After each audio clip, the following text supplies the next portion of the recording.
So much that universal justice, not that personal justice, not that contrived justice, not what you think is right or wrong or indifferent, not that kind of justice. Universal justice, okay? And 7 and 3 is 10. So we got 11 and we got a 10. We got a 21. Okay, and you know that 10 is always, it's the Wheel of Fortune. But today, I'm going to do more than that because I see what this is. Okay, the Wheel of Fortune, you know, you're on top and you're going to come down. You're going to be on the bottom, but you're going to go back up. Okay, so that's what peace, that's the peace of everlasting that you know. So when you're light and you're vibrating with that light, not with the body, but with the light. Now you cannot diminish the body. Don't think that I'm saying that at all. You got to feed this body. You got to have sex with this. Somebody's going to have sex with you with this body. You're going to move this body. I mean, you're not going to forget the body. I'm not saying that. But I'm saying as long as you don't identify and know that this is your body, this is the vehicle you're driving. This is the car. Your car, if you're driving one today and it's sitting in a parking lot, it's going to be sitting there 10 years from now unless you as the driver get in it and drive it. You're the light that's driving that body. You're not the body. But anyway, the justice. So the Wheel of Fortune is going to turn and turn and turn in your life and incorporating all of the good, what you deem as good, in all of the bad in this wheel. But more so today, then that's 21, and that's that dance. And we dance. I know I do dance all the time, but I can never remember what it is. Dance. Okay, we got a 6. We know the heart of dance is love. And we know 9 and 12. Okay, so we've got to do that perpetual dance with the mother.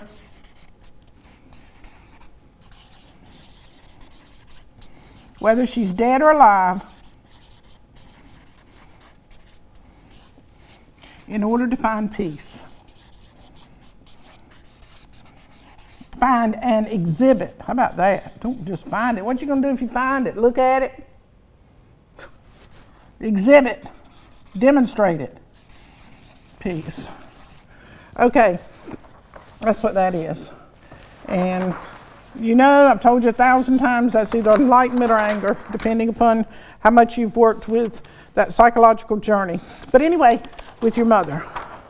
Today, since we are talking about getting in touch with that body, and we always use the Wheel of Fortune, today we're going to use an astrological chart. And an astrological chart is nothing in the world but a tool of transformation, elucidation. It's a tool of you being if I had one of those, God knows, I don't know what they're called, but planes, I guess, that a carpenter uses.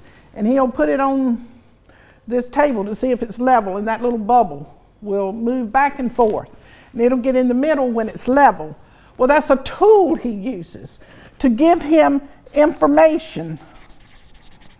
That's what it does. It gives him information. It lets him know where the center is so that it's balanced. Okay?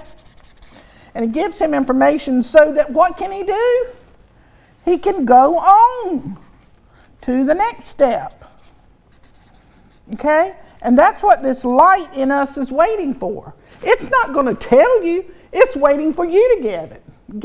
And where are you going to get it? You're going to get it from the place you came down here to get it from. The earth plane. You know, he just came down. This light, this Lord of light, came down here, got into your body of flesh and bones that was just born, doesn't have a clue, still don't have a clue at 90. And it's waiting for you to use everything that you see, feel, hear, and touch, say, and do as a mechanism to move through this life in the same way that this carpenter uses the fact that that little bubble gets into center. And he knows that that particular thing is level and he can go on. All right. So this astrological chart is not a fortune-telling device. There is nothing sinister about it. It is a tool that can be used, as any psychological, psychoanalytic device can be used to give you information about yourself.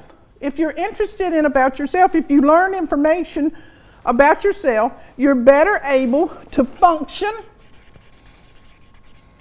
I think that's what you're supposed to do, be fruitful and multiply so that you can function and contribute something in this world while you're here. But anyway, so this is an astrological chart. I don't have it all the way because I got to get 12 in there. Okay. Let me see, did I get 12? 1, 2, 3, 4, 5, 6. 1, 2, 3, 4, 5, 6. Okay. This is a very interesting study. Now, you don't, like anything, like a musician who has to practice 10,000 hours just to become mediocre on the guitar. In order for you to get a proper understanding of how astrology can help you in your life, you're going to have to devote hours and hours and hours to it. And if you're not interested in it, that doesn't matter. If you never even see an astrological chart, it's not going to hurt you in the least. It will entertain you, it will enlighten you, and it will educate you. But if you're not interested, you're not interested. But according to the way that astrology operates, there are certain configurations of stars in the skies on the moment that you were born.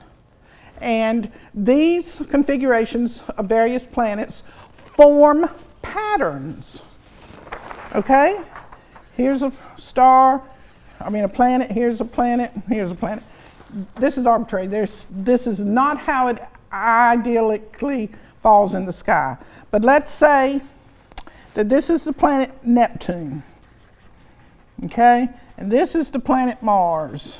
And this is the planet Venus. And this is the planet Pluto. And they're all along with others in the sky. Now, on this particular moment when you were born, based on how they were shining in the in the sky at that particular night, it's going to form a pattern. Okay? That might be one of the patterns that is in your astrological chart. And these patterns mean something. If you don't think so, ask a chef that needs a recipe. That's a pattern. Ask a seamstress to try to sew an elaborate gown. Needs a pattern. Ask the guy, the architect, that needs to build a structure. That's a pattern. Patterns mean something. And so this pattern might be in your chart, and maybe over here, this is Uranus and the sun, and I can't even think of another, Mercury. Okay? And let's say on that night, it was like this and this. Well, that pattern would be like that. Or could be here, here, here, and that pattern would be like that. But these patterns are in the sky, and according in Genesis you'll see that the firmaments were given as signs. Look up. I've said this before.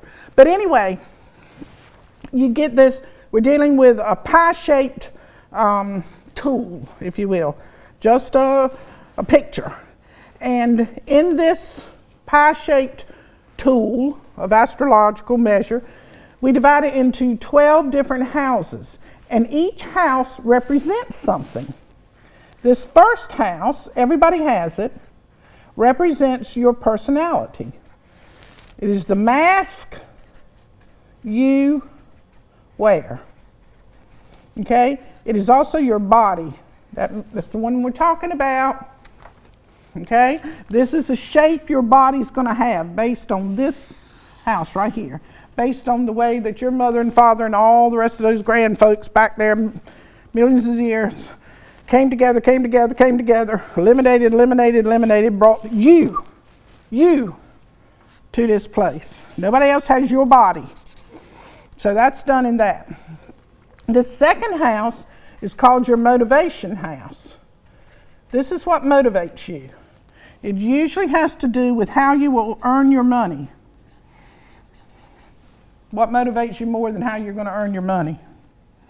You tell me. And I'm glad to be able to take your guidance if you know of something. How you earn your money. And I'm talking about, this is more important than how much sex you're going to get and how much food you're going to take in your body. So this is your motivating house right here.